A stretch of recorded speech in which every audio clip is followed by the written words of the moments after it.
Será que você não se esfriou porque na luta contra o mundo te assediou, influenciou mais você do que... Será que nesse esfriamento não foi Satanás que entrou pelas brechas, que sussurrou suas mentiras? Ele quer tirar de nós isso, quer nos fazer crentes mornos, apáticos, inócuos. Todos são responsáveis pelo esfriamento. A culpa não é só do irmãozinho carnal, ou irmãozinho que não vem. Os cortes impactantes das ministrações do pastor Paulo Júnior são envolventes e profundamente relevantes, proporcionando reflexões que vão além do entretenimento, levando você a uma conexão mais íntima com o Criador. Você deve se perguntar quais efeitos uma conferência dessa causou em você, ou mesmo o contato que você tem tido com o culto público, com sermões que são pregados. Então, vai validar, ou ao menos vai medir a dimensão espiritual do que ali ocorreu. De modo que os resultados podem ser vistos, ou podem ser vistos no seu comportamento, o seu testemunho em casa. Houve uma mudança após o que você ouviu? Ou ficou apenas no campo das emoções? De modo que ao ter contato com isso, deve haver uma mudança no comportamento. Primeiro, no lar. Na sua casa, o seu testemunho em casa melhorou, evoluiu. Você percebeu que se tornou durante esses dias um melhor marido, ou uma melhor esposa, ou um melhor filho. O seu testemunho no seu local de trabalho foi afetado em virtude do que você ouviu. Você foi sensibilizado, comovido, ao ponto de do seu testemunho no trabalho ter sido reconhecido. Segundo, os resultados podem ser vistos na sua comunhão com Deus. Após esses 4 dias, você notou uma relevante mudança na sua vida de oração. Você não deixou de orar um dia sequer após a conferência, aumentou ela em intensidade, em extensão. Você percebeu que houve uma mudança na sua relação com a Escritura. Aquele livro de capa preta, empoeirado, abandonado, passou a ser frequentemente visitado esses dias. Passou a ser desejado, querido, amado.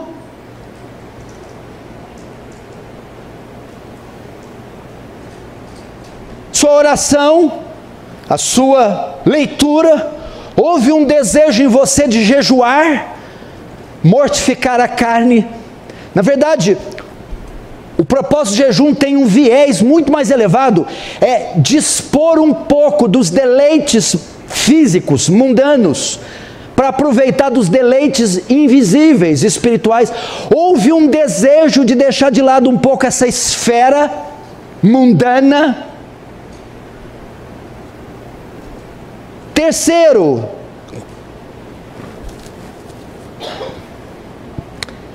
resultado pode ser visto na sua relação com a igreja local.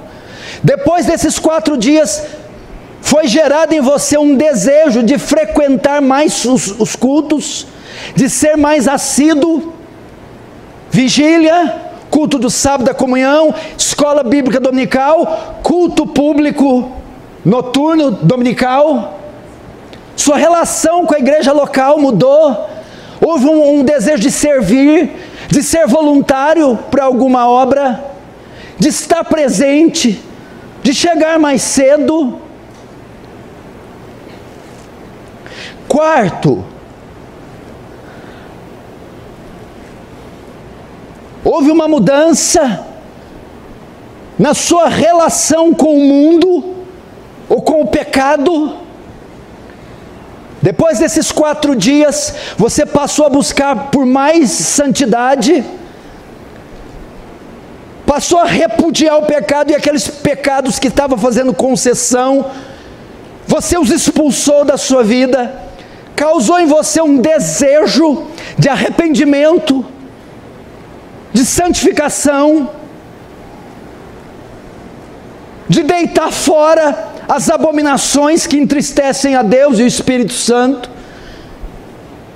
Pois é assim que é medido o resultado de uma ação de Deus, de um culto, de uma mensagem, de um evento.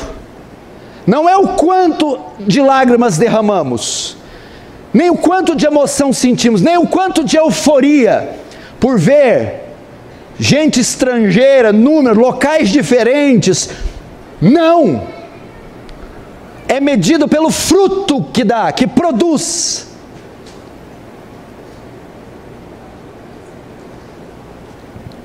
E se não produz fruto, são apenas fogos de artifício.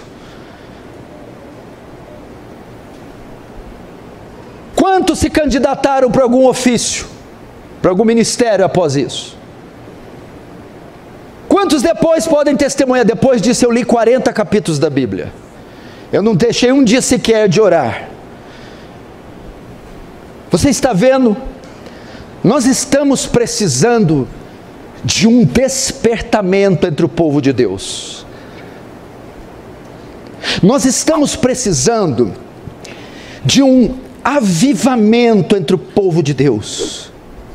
Parece que as lentes dos olhos do povo de Deus estão embaçadas, de modo que eles não estão conseguindo enxergar a beleza do Salvador, a beleza do Evangelho, a beleza do culto público, a beleza da Escritura. E então, para eles verem, é preciso colocar um aparato sobre a Escritura, um aparato sobre o Senhor, um aparato para tentá-los atrair, para tentar atraí-los, de modo que a fé por si só não é suficiente para causar entusiasmo. É necessário um acréscimo, é necessário um entretenimento, alguma coisa, pois o avivamento é exatamente o oposto. O avivamento faz com que a igreja tenha olhos só para o Salvador, de modo que tudo ao redor se ofusca. É o que está em Cantares: eu sou do meu amado, e o meu amado é meu. Isso é uma igreja avivada, e o contrário também é, quando você não encontra isso. E é o que Ezequiel encontra aqui, é o cenário que ele encontra de Israel. O que está acontecendo aqui? Israel está no exílio, ela está cativa na Babilônia, já por alguns anos. No capítulo 35, 36, 35, Israel começa a se queixar daquela servidão, e que hora que Deus não ouve, e não ouve, e década após década aquele jugo.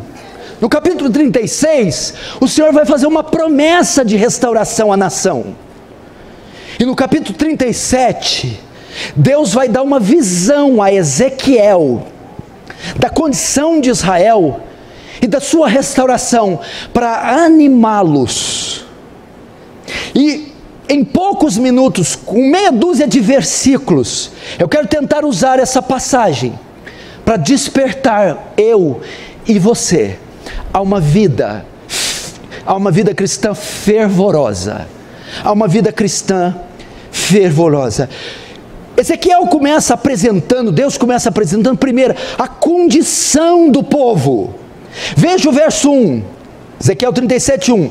Veio sobre mim a mão do Senhor, e ele me levou pelo Espírito do Senhor, e me deixou no meio de um vale que estava cheio de ossos, e me fez andar ao redor deles, e eram muito numerosos na superfície do vale, e estavam, presta atenção nessa palavra, sequíssimos.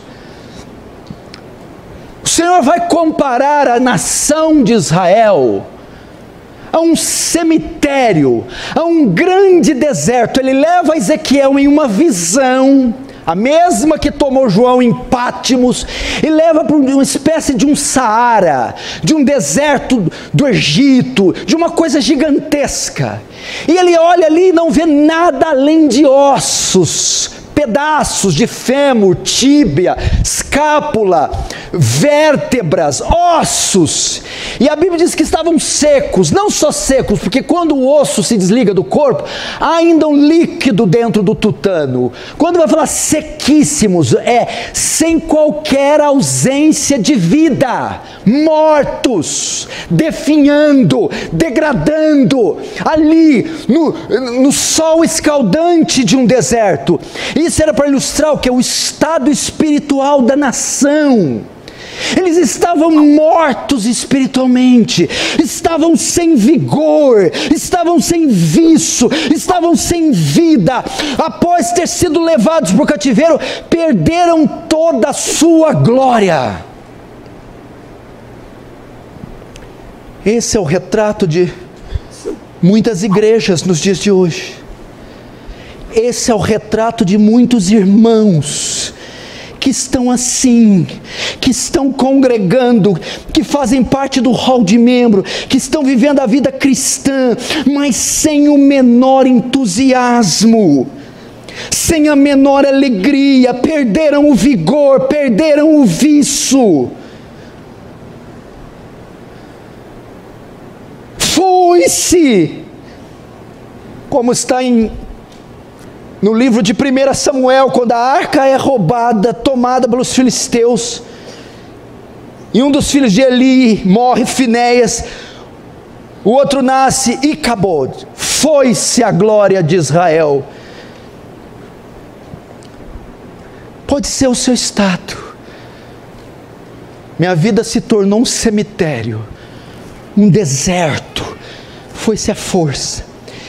E quando o texto narra que ele foi num vale e viu ossos, a ideia é que ocorreu uma batalha lá, uma batalha, e esses ossos foram os restos que ficaram dessa batalha.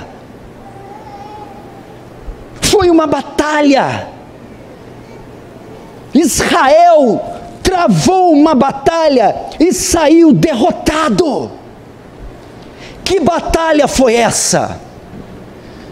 Quando ele está ilustrando isso, os profetas tinham advertido Israel do seu pecado e que eles deveriam se arrepender. Isaías fez isso, os profetas menores fez isso. Então vem o último profeta e diz: parai de queimar incenso a Baal.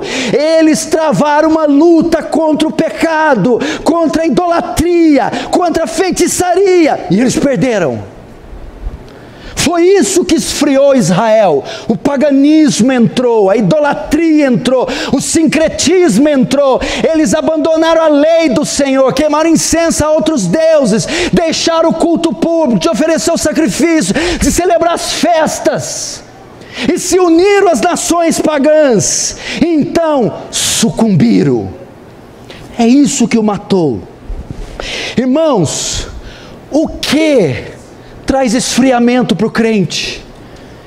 O crente está envolvido também em uma guerra, em uma tríplice guerra, em uma batalha contra o mundo, o pecado e o diabo. São essas coisas, esse tríplice inimigo que esfria a igreja, esse tríplice inimigo que esfria a fé do cristão. Não engane você. Quando Ezequiel olha aquele deserto cheio de ossos, ele fala: houve uma batalha e um dos lados saiu perdedor. Israel travou uma luta contra a idolatria e pereceu. Irmãos, quem está esfriando você é o assédio que você está recebendo do mundo sem perceber. Veja o formato da sua vida, como você se veste, como você fala, como você pensa. Você nem percebeu, mas você foi capturado pelas teias do mundo, pelo viés ideológico do mundo, pelo pensamento do mundo. Isso está tirando a sua identidade, sua característica. Isso está extinguindo pouco a pouco o Espírito Santo. Não só o mundo, mas o pecado. E o escritor aos Hebreus vai dizer: deixem todo o embaraço e o pecado que tenazmente assedia, e corra a carreira que está proposta. É o pecado que vem, como foi até Caim, o pecado jaz à porta, como uma cascavel enrolada, pronta a dar o bote. Seu desejo será sobre ele. É o pecado que tenazmente assedia. E nós podemos estar fazendo concessões para o pecado. E é o diabo. Irmãos, a palavra do Senhor diz: Simão, Simão, Satanás pediu permissão para te peneirar. Simão, Simão, o Senhor estava falando algo que Pedro não conseguia enxergar. O diabo está te cirandando, o diabo está te rondando, está te pesando, e você não está percebendo. É a nossa luta contra esses três inimigos. Porque Paulo vai falar em 1 Tessalonicenses capítulo 5, não extingais o espírito. Esfriamento é extinção do espírito, apostasia é extinção do espírito,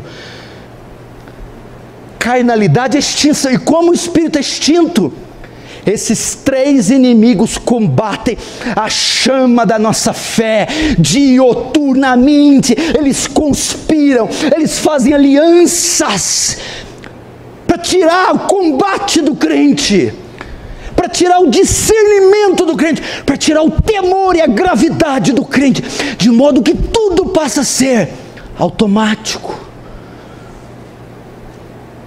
religioso.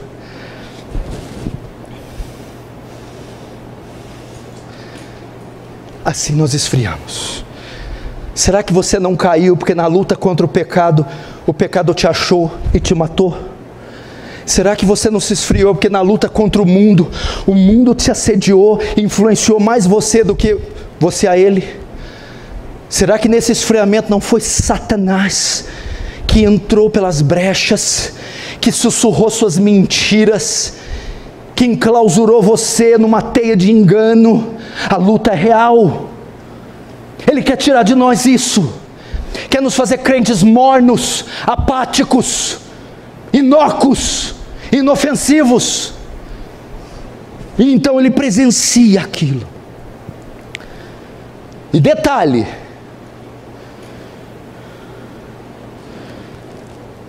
todos são responsáveis pelo esfriamento. A culpa não é só do irmãozinho carnal, ou irmãozinho que não vem, ou irmãozinho que não lê a Bíblia. Todos são responsáveis pelo esfriamento. Veja o verso 10. Primeiro 11. Então me disse, filho do homem, estes ossos são alguns da casa de Israel? Esses ossos são uns da casa de Israel? Esses ossos são toda a casa de Israel. Agora o verso 10. Profetizei como ele ordenara, e o Espírito entrou, eles viveram e se puseram em pé como um exército. Preste atenção.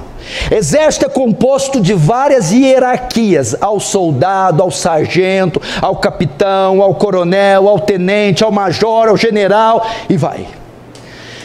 E quando ele diz que essa casa esses ossos são toda a casa, vai do sacerdócio, vai do rei, da monarquia, até o infante que nasceu. Irmão, toda a casa, do menor até o maior, nós também somos responsáveis por esse esfriamento. Os líderes também são, quando se recusam a comparecer nas reuniões de oração, quando se recusam a gastar o seu tempo em vir visitando os irmãos, quando se recusam a se santificar, e no lugar disso, se engordarem no entretenimento. Toda a casa são esses ossos, todos passam pelo esfriamento, todos nós também pecamos. Nós também somos negligentes, nós também somos omissos. Toda a casa. Venha na quarta-feira para você ver. Conte nos dedos de uma mão a quantidade de oficiais que vem. Venha na oração das 6, das 9 da manhã. Conte na mão de quem tem só 4 dedos. Você vai conseguir. Veja a disputa para quem não vem. A disputa é para quem não vai na oração. A disputa é para quem não vai na vigília. A disputa é para quem não faz o velório. A disputa é para quem não vai, não faz. Esses ossos são toda a casa de Israel.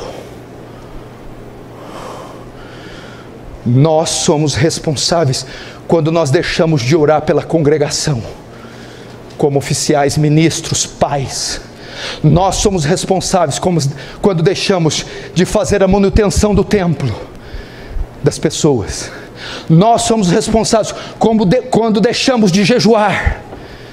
Nós somos responsáveis quando trocamos a vida de oração, as reuniões, por entretenimento barato e pela comunhão exacerbada.